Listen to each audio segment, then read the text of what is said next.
नमस्कार। आज हम बात करने वाले हैं भारतीय सशस्त्र बलों के उस जबरदस्त सफर के बारे में, कैसे वो अपनी औपनिवेशिक जड़ों से निकलकर आज एक ग्लोबल मिलिट्री पावर बन गए हैं। तो चलिए इस कहानी को शुरू से समझते हैं।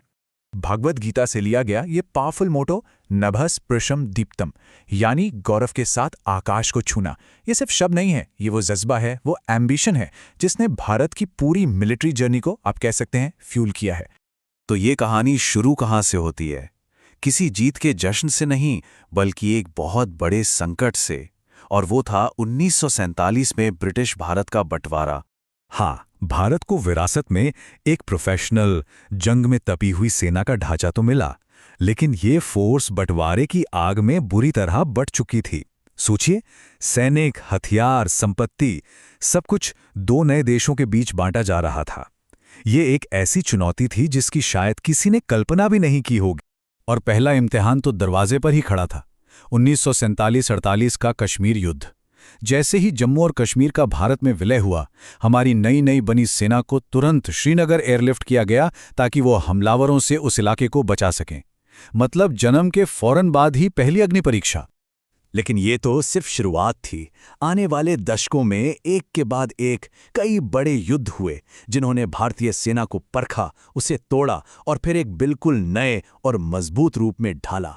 ये जो टाइमलाइन आप देख रहे हैं, ये उन बड़े युद्धों की कहानी है जिन्होंने हमारी सेना के पहले 50 साल घड़े। 1947 का कश्मीर युद्ध, 1962 में चीन से मिली हार, 1965 और 71 में पाकिस्तान से जंग, और फिर 1999 का कारगिल वॉर। हर एक लड़ाई सिर्फ एक जंग नहीं थी, बल्कि एक सबक थी जिसने आने वाले कल की नींव रखी। जैसे 1962 में चीन से मिली हार, वो एक बहुत बड़ा वेकअप कॉल था। उसने हमें मजबूर किया कि हम अपनी सेना को पूरी तरह से मॉडर्नाइज करें। और फिर देखिए, 1965 में तीसरी जाट रेजिमेंट ने डोगराई पर कब्जा करके अपनी बहादुरी का लोहा मनवाया। वहीं हमारी एयरफोर्स के full and net fighter jets ने पाकिस्तानी सेबर जेट्स को ऐसा सबक सिखाया कि उनका नाम ही पड़ गया सेबर स्लेयर। ये छोटी छोटी कहानियां दिखाती हैं कि कैसे हालात बदल रहे थे। अच्छा, अब आते हैं 1971 पर। एक ऐसा युद्ध जो भारतीय सेना की सबसे बड़ी और सबसे निर्णायक जीतों में से एक माना जाता है। एक ऐसी जंग जिसने दक्षिण एशिया का नक्शा ही हमेशा के लिए बदल दिया। ये सिर्फ ताकत की जीत नहीं थी, ये एक बेहतरीन स्ट्रैटेजी का नतीजा था। जरा सोचिए, आर्मी, नेवी और एयरफोर्स के बीच इतना जबरदस्त कोऑर्डिनेशन था कि दुश्मन को संभलने का मौका ही नहीं मिला।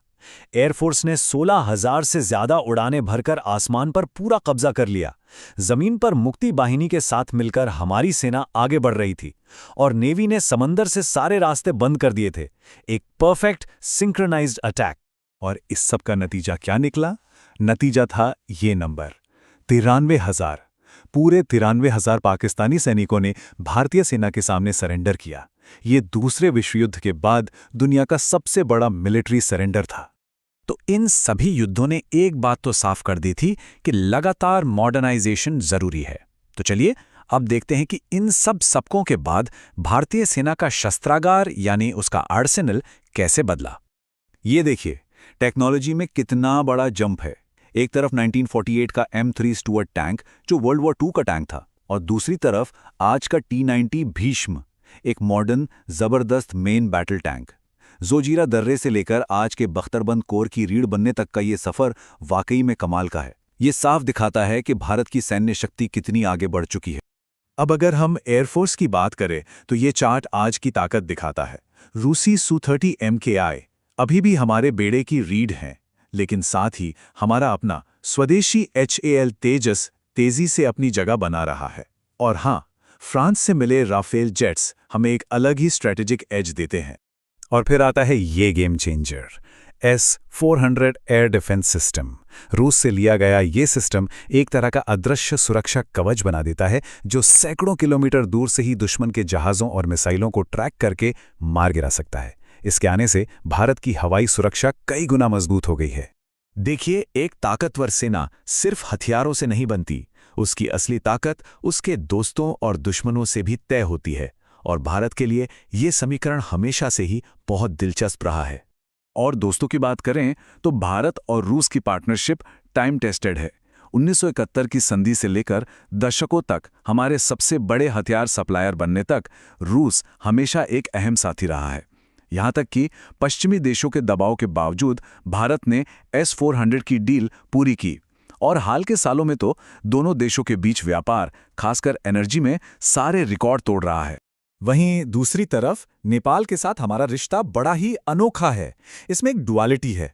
एक तरफ तो रोटी बेटी का रिश्ता है, गहरे सांस्कृतिक और पारिवारिक संबंध हैं, खुली सीमा है, लेकिन दूसरी तरफ काला पानी जैसे इलाकों को लेकर सीमा विवाद भी हैं जो समय समय पर तनाव पैदा करते हैं। तो इन सब बातों को जोड़कर देखें तो आज की तारीख में भारतीय सशस्त्र बल ग्लोबल स्टेज पर कहाँ खड़े हैं? क्या हम वाकई एक 21वीं सदी की सुपर पावर हैं? इसका एक जवाब ये नंबर देता है, चौथा। 2026 के ग्लोबल फायर पावर इंडेक्स के मुताबिक अमेरिका, रूस और चीन के बाद भारत की सेना दुनिया की चौथी सबसे ताकतवर सेना है। और आज की ताकत है क्या? दुनिया की दूसरी सबसे बड़ी एक्टिव आर्मी, करीब 14.5 लाख जवान, जमीन, हवा और समंदर तीनों जगहों से न्यूक्लियर हथियार लॉन्च करने की क्षमता, और सबसे जरूरी बात, आत्मनिर्भरता पर जोर। हमारे अपने तेजस फाइटर जेट्स और INS विक्रांत एयरक्राफ्ट कैरियर इसी का सबूत हैं। और तो और, अब तो एयरफोर्स का नाम बदलकर Indian air and space force रखने का भी प्रस्ताव है, जो भविष्य के इरादों को साफ दिखाता है। तो एक रीजनल डिफेंडर से लेकर एक ग्लोबल पावर बनने तक का ये सफर अब यहां से आगे कहां जाएगा? दशकों के संघर्ष और महत्वाकांक्षा से बनी इस सैन्य महाशक्ति का भविष्य क्या होगा? ये एक ऐसा सवाल है जिसका जवाब न सिर्फ भारत बल्कि पूरी दुनिया जानना चाहेगी।